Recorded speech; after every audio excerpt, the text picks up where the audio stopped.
अक्सर बीजेपी पर आरोप लगते हैं कि बीजेपी चुनाव में फायदा लेने के लिए ध्रुवीकरण करती है। कई बार बीजेपी पर उनके विरोधी आरोप लगाते हैं कि बीजेपी चुनाव से पहले दंगा करा करके माहौल को डरावना बना देती है और उसका फायदा चुनाव में लेती है। और ऐसा ही एक सनसनीखेज दावा, एक ऐसा ही सनसनीखेज बयान निकल करके सामने आया महाराष्ट्र से। महाराष्ट्र में शरद पवार ने एक बयान दिया। शरद पवार ने बयान दिया और कुछ इसी तरीके का बयान दिया कि जो हालात आज मणिपुर में हैं, वही हालात क्या मोदी महाराष्ट्र में करवाना चाहते हैं। यह बयान तो आया ही, लेकिन उसके साथ साथ महाराष्ट्र में उद्धव ठाकरे के पार्टी के नेता संजय राउत, उनका बयान भी आ गया। और संजय राउत ने तो सीधे सीधे बीजेपी पर हमला बोलते हुए कह दिया कि बीजेपी चुनाव से पहले दंगे कराना चाहती है।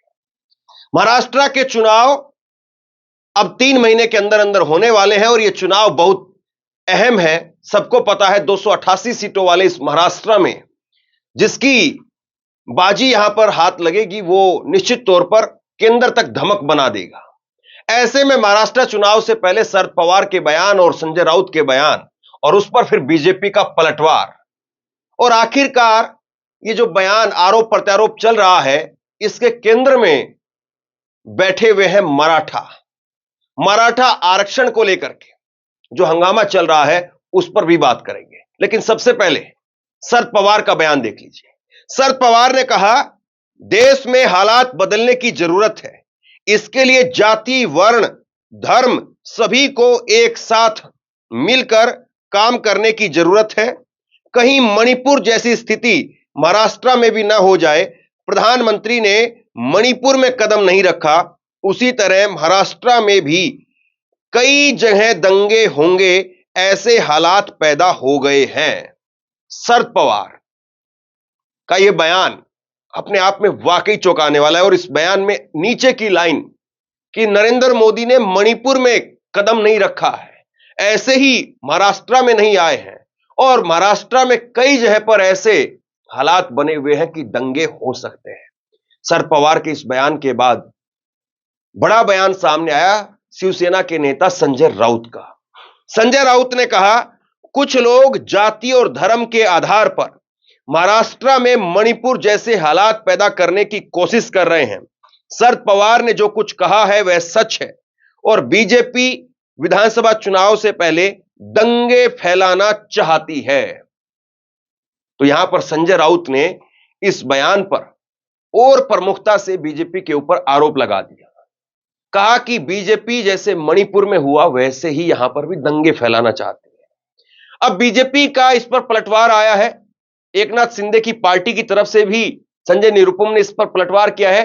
वो पलटवार बताऊं उससे पहले थोड़ा सा समझ लीजिए कि महाराष्ट्र में इस वक्त में क्या चल रहा है और मणिपुर में 1 साल पहले क्या चला था। मणिपुर में आपको पता है कुकी और मैतेई, 2 समुदायों की आपस की खींचतान और आरक्षण को लेकर के मैतेई और कुकी के बीच में जिस तरीके के हालात बन गए, पूरा देश और पूरी दुनिया इससे वाकिफ है। वहां पर सैकड़ों की तादाद में लोगों की जानें चली गई, हजारों की तादाद में लोग अपने घरों से बेघर हो गए।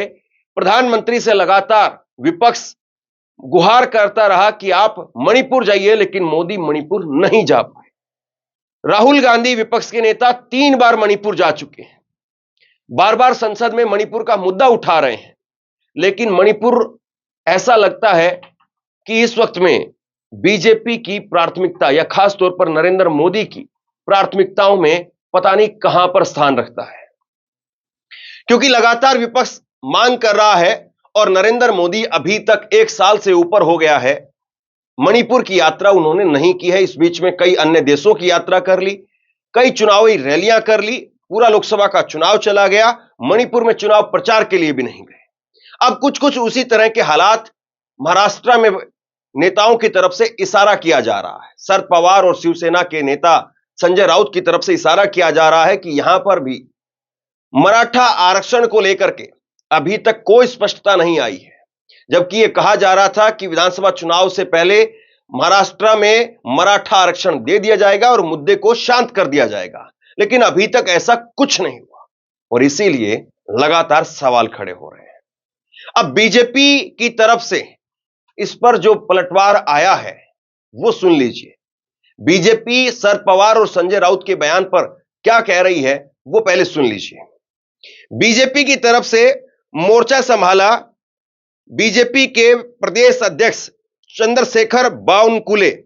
उन्होंने कहा, शरद पवार चुनाव से पहले दंगा कराने की भाषा बोल रहे हैं, यह ठीक नहीं है।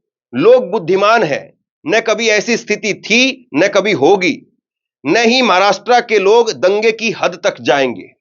चंद्रशेखर बीजेपी के प्रदेश अध्यक्ष, उनका यह बयान है। वो कह रहे हैं कि शरद पवार दंगा फैलाने वाली भाषा बोल रहे हैं। अब कौन क्या बोल रहा है, कौन क्या चाहता है और महाराष्ट्र के लोग क्या देखते हैं, वो तो महाराष्ट्र के लोग तय करेंगे। लेकिन राजनीति इस वक्त में जबरदस्त तरीके से गर्म है इस मुद्दे को लेकर के। एकनाथ शिंदे के नेता संजय निरुपम का बयान आया। संजय निरुपम की तरफ से एक बड़ा ट्वीट करते हुए कहा गया, राष्ट्रवादी कांग्रेस शरद पवार गुट के प्रमुख शरद पवार सामाजिक एकता परिषद के कार्यक्रम में जाते हैं और वहां धमकी देते हैं कि राज्य में मणिपुर जैसे हालात निर्माण हो सकते हैं। यह किस प्रकार की सामाजिक एकता की कल्पना है। महाराष्ट्र में ग्रामीण क्षेत्रों में मराठा आरक्षण को लेकर के काफी आक्रामक अभियान चल रहा है। ओबीसी समाज भी उतने ही आक्रामक तरीके से अपने कोटे को बचाने में लगा है। दोनों वर्गों में मनमुटाव तेजी से बढ़ रहा है। ऐसे में पवार की यह भविष्यवाणी या धमकी सामान्य बात नहीं है। दोनों वर्गों में आपस में हिंसा भड़क सकती है या भड़काई जा सकती है। चुनावी वर्ष है, जीतने के लिए कुछ भी कर सकते हैं। सरकार को सतर्क रहना चाहिए, खुफिया तंत्र अलर्ट पर रहे। विवाद को हल करने के लिए राजनीतिक पहल के साथ साथ प्रशासनिक प्रक्रियाओं का भी संवेदनशीलता के साथ चलना चाहिए। संजय निरुपम की तरफ से बयान दिया गया। संजय निरुपम ने एक लंबा चौड़ा बयान दिया। एकनाथ शिंदे उनकी पार्टी के नेता है ये। उन्होंने कहा कि शरद पवार धमकी भरी या दंगा फैलाने वाली भविष्यवाणी या धमकी दे रहे हैं। अब सवाल यह है कि क्या सरकार यह बता सकती है या सरकार को यह सामने रखना चाहिए इस प्रकार की स्टेटमेंट के साथ साथ कि आपने अभी तक क्या क्या किया है। क्यों नहीं सरकार इतना लंबा चौड़ा बयान जारी कर रही है, सरकार के प्रवक्ता इतना लंबा चौड़ा बयान जारी कर रहे हैं, उसके साथ साथ यह बयान भी जारी कर दें कि हमने अभी तक क्या क्या किया है और किस डेडलाइन तक हम इसको हल करने की कोशिश करेंगे। तो अच्छा होता कि सरकार की बात लोगों तक पहुंच जाती है और लोगों के सामने क्लैरिटी आती। लेकिन सवाल इतना भर नहीं है। सवाल केवल इतना नहीं है कि सत्ता पक्ष ने यह कह दिया और विपक्ष यह कह रहा है। इस बीच में कुछ ऐसे नेता, छगन भुजबल करीब करीब एक हफ्ता पहले शरद पवार से मुलाकात करने के लिए पहुंचे थे। छगन भुजबल शरद पवार से मुलाकात करने के लिए गए। शरद पवार ने उनको समय नहीं दिया। करीब 1.5-2 घंटे तक उनको इंतजार करना पड़ा। शरद पवार की उस दिन तबीयत भी ठीक नहीं थी, लेकिन उन्होंने जैसे तैसे करके शरद पवार से मुलाकात की और शरद पवार से मुलाकात के बाद छगन भुजबल ने जो बयान दिया वो बयान सुनना अहम हो जाता है। छगन भुजबल की तरफ से कहा गया, शरद पवार राज्य के बड़े नेता हैं।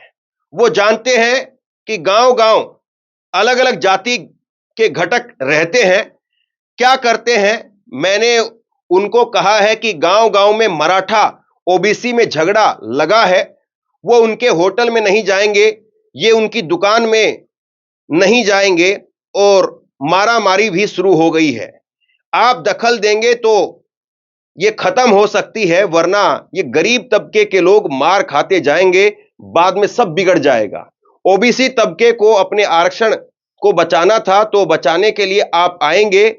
उन्होंने कहा कि एकनाथ शिंदे से मैं बात करूंगा, मैं यहां पार्टी की तरफ से नहीं आया हूं, मैं विधायक होने के नाते आया हूं।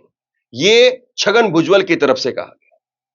छगन भुजबल ने एक हफ्ता पहले शरद पवार से मुलाकात की थी और उस मुलाकात के बाद में यह माना जा रहा था कि मराठा आरक्षण को लेकर के कोई ना कोई बीच का रास्ता जल्दी निकालने की कोशिश की जाएगी, क्योंकि चुनाव में मनोज जरांगे, जो कि मराठा आरक्षण के केंद्र बिंदु में है, उन्होंने भी चुनाव लड़ने का ऐलान कर दिया। और ऐसे में महाराष्ट्र में पहले ही कई घटक हैं। एक तरफ कांग्रेस है, एक तरफ बीजेपी है, एक तरफ शरद पवार की एनसीपी है तो दूसरी तरफ अजीत पवार की एनसीपी है। एक तरफ एकनाथ शिंदे की शिवसेना है तो दूसरी तरफ उद्धव ठाकरे की शिवसेना है। और ऐसे में और कई क्षेत्रीय पार्टियां पहले से ही महाराष्ट्र में है। समाजवादी पार्टी भी कह रही है कि इंडिया गठबंधन से हमें भी सीटें चाहिए। राजनीति में जो अब नया मुद्दा, हालांकि मुद्दा बहुत पुराना है, लेकिन जिस तरीके से तेजी से उभर करके यह मुद्दा फ्रंट पर जा रहा है, मराठा आरक्षण का मुद्दा, इससे कहीं ना कहीं ऐसा लग रहा है कि चुनाव की तस्वीर पूरी तरह से नए तौर पर देखनी पड़ेगी। मराठा आरक्षण महाराष्ट्र में एक बड़ा मुद्दा है और इसको लेकर के कुछ डिटेल आप देख लीजिए कि महाराष्ट्र में मराठाओं की कितनी ताकत है। महाराष्ट्र विधानसभा में कुल 288 सीटें हैं। मराठा प्रभाव वाली 40 से 45 सीटें हैं। महाराष्ट्र कैबिनेट में मराठाओं की हिस्सेदारी करीब 52% है। 1960 में महाराष्ट्र का गठन हुआ। अब तक 20 मुख्यमंत्री बने, 12 मराठा मुख्यमंत्री बने। एकनाथ शिंदे भी मराठा हैं। 1960 से 1980 तक मराठा कांग्रेस का कोर वोटर रहा और 1980 के बाद में एनसीपी के तरफ मराठाओं का रुझान हुआ। फिर शिवसेना और बीजेपी की तरफ भी गए। मार्च 2021 में सुप्रीम कोर्ट ने कहा मराठा सामाजिक और राजनीतिक रूप से काफी सक्षम है। महाराष्ट्र में मराठा विधायक और सांसद 40% से ज्यादा है। तो लगातार मराठाओं को आरक्षण देने की बात होती रही, लेकिन इस पर अभी तक स्पष्टता नहीं आई।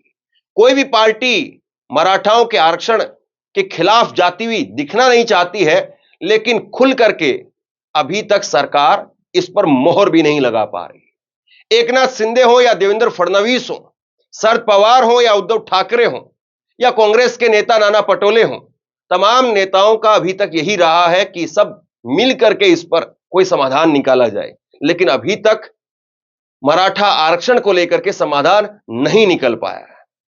और लगातार महाराष्ट्र के चुनाव में मराठा आरक्षण की एक भूमिका रही है, लेकिन इस बार के चुनाव में यह भूमिका कहां तक जाएगी, कितनी जाएगी, कहा नहीं जा सकता। लेकिन जिस तरीके से महाराष्ट्र की राजनीति में मराठाओं का दखल है, ऐसे में अगर कुछ भी अप्रिय घटना होती है तो निश्चित तौर पर सरकार के लिए एक ऐसी स्थिति बनकर के खड़ी हो जाएगी जो सरकार पर भारी पड़ सकती है। अब सबसे बड़ा सवाल यह है कि एकनाथ शिंदे, जो कि खुद एक मराठा समुदाय से आने वाले मुख्यमंत्री हैं, अभी तक 20 में से 12 मुख्यमंत्री मराठा रहे हैं। एकनाथ शिंदे के पास में कोई रोड मैप है चुनाव तक इसको हल करने का, या एकनाथ शिंदे भी 3 महीने जैसे तैसे करके इसको ठंडे बस्ते में रखने की कोशिश करेंगे? हालांकि चुनाव में आप देखें तो बहुत बार ऐसा भी हुआ है कि चुनाव से ठीक पहले एन मौके पर कोई ना कोई प्रस्ताव ला करके आरक्षण की मांग को आगे बढ़ाने की या आरक्षण की मांग को अंतिम रूप देने की भी कई बार राजनीति की गई है। लेकिन इस बीच में महाराष्ट्र में जिस तरीके के बयान दिए गए हैं शरद पवार की तरफ से, संजय राउत की तरफ से, उस पर बीजेपी की तरफ से जो पलटवार आया है, वाकई चिंता पैदा करता है कि महाराष्ट्र में इस बार चुनाव में क्या कुछ रहेगा और उससे पहले क्या मराठा आरक्षण का मुद्दा शांत हो पाएगा? बड़ा सवाल यह है। बहरहाल आप क्या सोचते हैं? शरद पवार ने जो बयान दिया है, शरद पवार की तरफ से जो बातें यहां पर रखी गई है, क्या वाकई आपको लगता है कि बीजेपी इस सब के पीछे जिम्मेदार है, या बीजेपी की सोच ऐसी है, या आपको लगता है कि शरद पवार यहां पर राजनीति कर रहे हैं और इसीलिए शरद पवार ने राजनीतिक माइलेज लेने के लिए इस तरह का बयान दिया है? आप क्या सोचते हैं? नीचे कमेंट बॉक्स में लिख करके जरूर बताइए। इस वीडियो को शेयर कीजिए, लोगों तक पहुंचाइए और इसी तरह की तमाम खबरों के लिए ऑनलाइन न्यूज इंडिया को सब्सक्राइब कीजिए। आपका बहुत बहुत धन्यवाद।